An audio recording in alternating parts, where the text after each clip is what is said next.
You, John Fitzgerald Kennedy, do solemnly swear I, John Fitzgerald Kennedy, do solemnly swear that you will faithfully execute the office of President of the United States that I will faithfully execute the office of President of the United States and will, to the best of your ability, and will, to the best of my ability, preserve, protect, and defend the Constitution of the United States. preserve, protect, and defend the Constitution of the United States. So help you God. So help me God.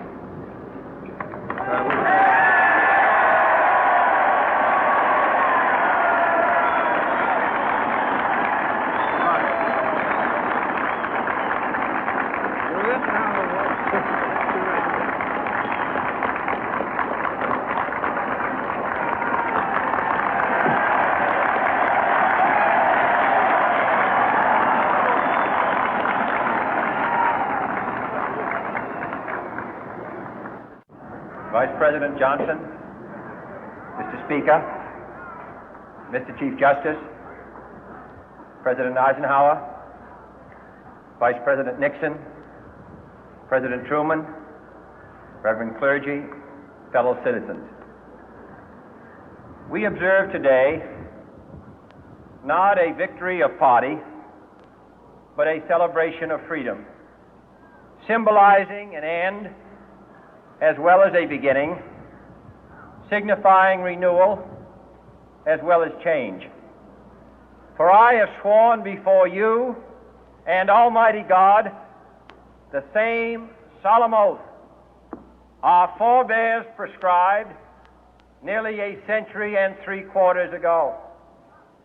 The world is very different now, for man holds in his mortal hands the power to abolish all forms of human poverty and all forms of human life.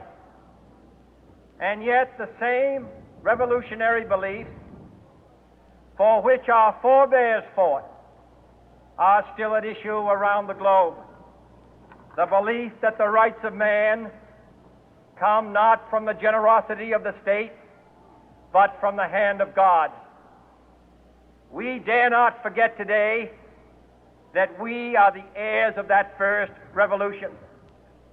Let the word go forth from this time and place to friend and foe alike that the torch has been passed to a new generation of Americans born in this century, tempered by war, disciplined by a hard and bitter peace, proud of our ancient heritage, and unwilling to witness or permit the slow undoing of those human rights to which this nation has always been committed and to which we are committed today at home and around the world.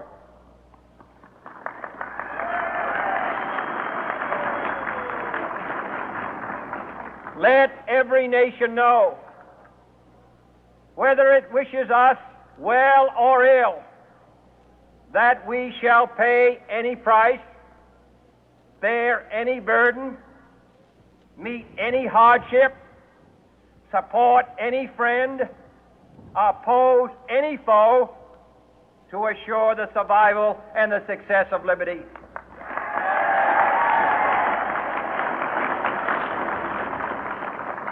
This much we pledge and more. To those old allies whose cultural and spiritual origins we share, we pledge the loyalty of faithful friends. United, there is little we cannot do in a host of cooperative ventures. Divided, there is little we can do, for we dare not meet a powerful challenge at odds and split asunder. To those new states whom we welcome to the ranks of the free, we pledge our word that one form of colonial control shall not have passed away, merely to be replaced by a far more iron tyranny.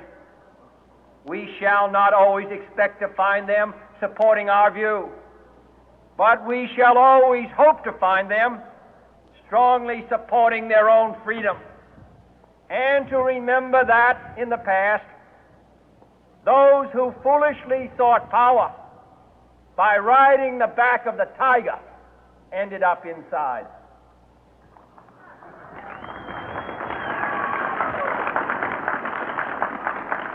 To those people in the huts and villages of half the globe struggling to break the bonds of mass misery, we pledge our best efforts to help them help themselves for whatever period is required, not because the communists may be doing it, not because we seek their votes, but because it is right. If a free society cannot help the many who are poor, it cannot save the few who are rich.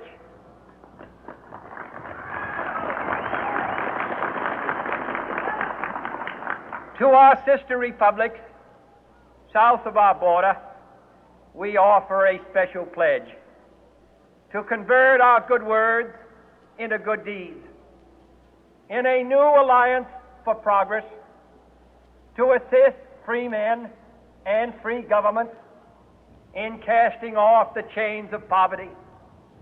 But this peaceful revolution of hope cannot become the prey of hostile powers. Let all our neighbors know that we shall join with them to oppose aggression or subversion anywhere in the Americas. And let every other power know that this hemisphere intends to remain the master of its own house.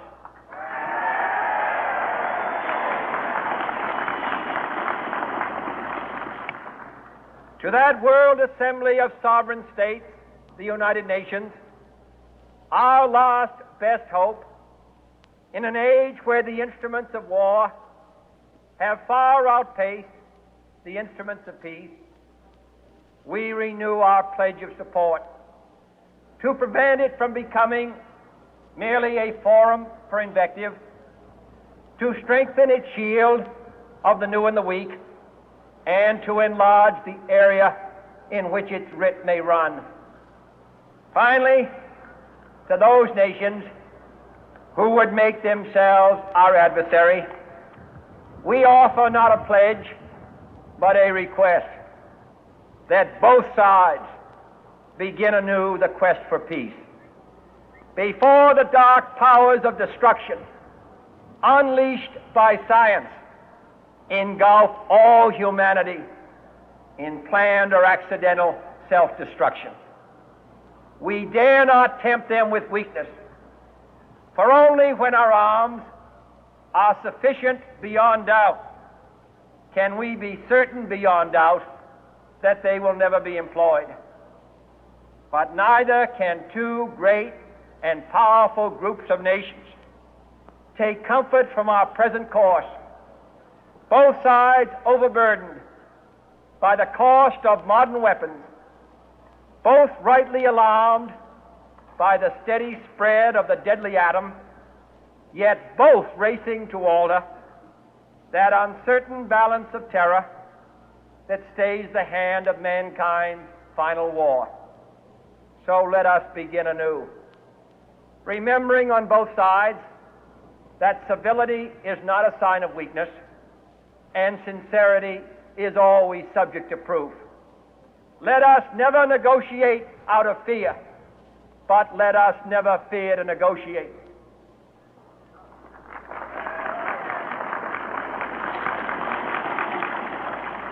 Let both sides explore what problems unite us, instead of belaboring those problems which divide us. Let both sides, for the first time, formulate serious and precise proposals for the inspection and control of arms, and bring the absolute power to destroy other nations under the absolute control of all nations.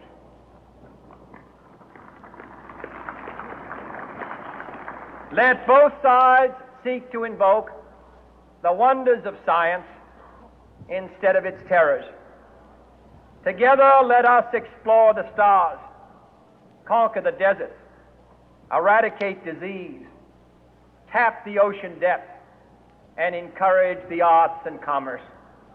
Let both sides unite to heed in all corners of the earth the command of Isaiah to undo the heavy burden and let the oppressed go free. And if a beachhead of cooperation may push back the jungle of suspicion, let both sides join in creating a new endeavor, not a new balance of power, but a new world of law, where the strong are just and the weak secure and the peace preserved.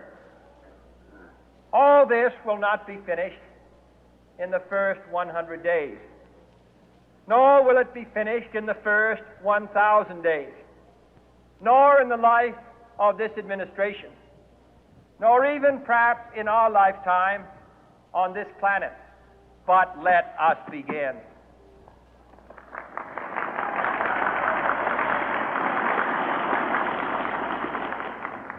In your hands, my fellow citizens, more than mine, will rest the final success or failure of our course. Since this country was founded, each generation of Americans has been summoned to give testimony to its national loyalty. The graves of young Americans who answered the call to service surround the globe. Now the trumpet summons us again, not as a call to bear arms, though arms we need, not as a call to battle, though in battle we are, but a call to bear the burden of a long twilight struggle, year in and year out, rejoicing in hope, patient in tribulation, a struggle against the common enemies of man, tyranny, poverty, disease, and war itself. Can we forge against these enemies a grand and global alliance, north and south, east and west, that can assure a more fruitful life for all mankind? Will you join in that historic effort?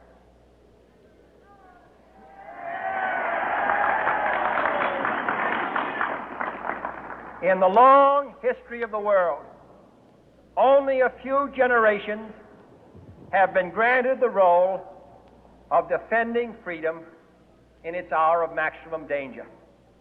I do not shrink from this responsibility. I welcome it.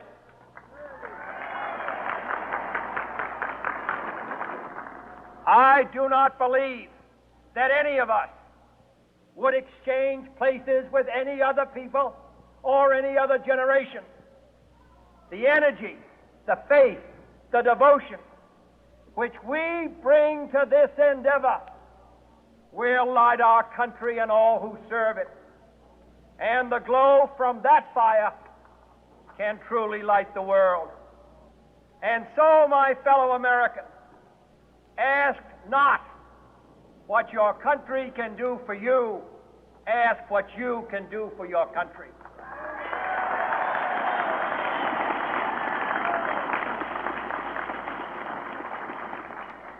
My fellow citizens of the world, ask not what America will do for you, but what together we can do for the freedom of man.